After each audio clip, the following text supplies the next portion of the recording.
A boat travels from A to B and then back from B to A. The boat is being rowed at 3 meters per second in water, and therefore we say that the velocity of the boat with respect to the still river is 3 meters per second. A river current also flows in the direction from A to B with a velocity of 2 meters per second. And therefore you can see that the boat moves faster from A to B than from B to A on the way back. The distance between A and B is given as 100 meters. What is the total time required for the boat to make a complete journey from A to B and then back? Let's take the first part of the journey from A to B.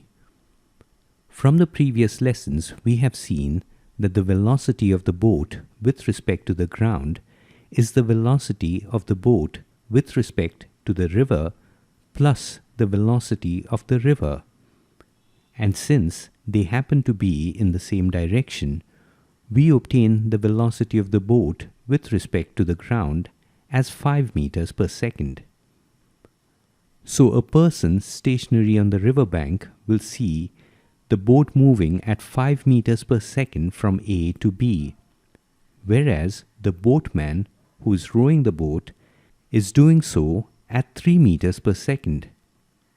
But the river current in the same direction of 2 meters per second is helping the boat to move with a velocity of 5 meters per second with respect to the ground. Here the direction of the boat and the direction of the river current is the same, that is, they point from left to right. Now let's find the time for this part of the journey.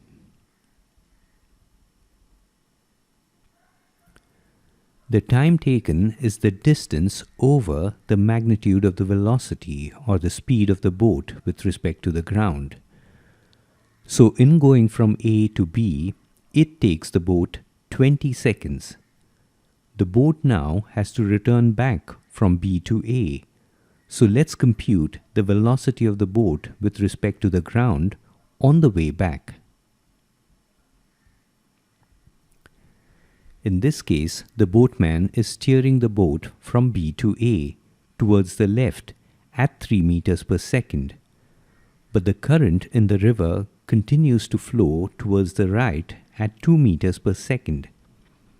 So in vector terms, the velocity of the boat with respect to the river is minus 3I, and the velocity of the river with respect to the ground is plus 2I.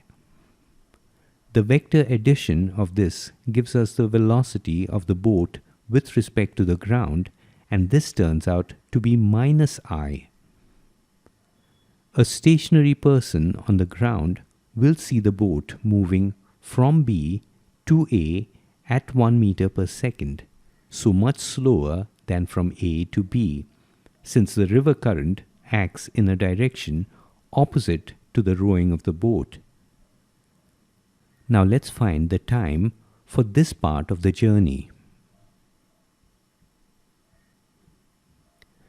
The time taken from B to A will be the distance, which is 100 meters, divided by the magnitude of the velocity of the boat with respect to the ground, which is 1 meter per second. The time, therefore, to travel from B to A against the current is 100 seconds. So now we have the time taken from A to B and back from B to A. The total time taken by the boat to travel from A to B and back is 20 plus 100, which is 120 seconds. you can clearly see from here that it takes a lesser amount of time to cover the same distance when you travel along with the current. In this case, it took 20 seconds to travel from A to B with the current and 100 seconds to travel back from B to A against the current.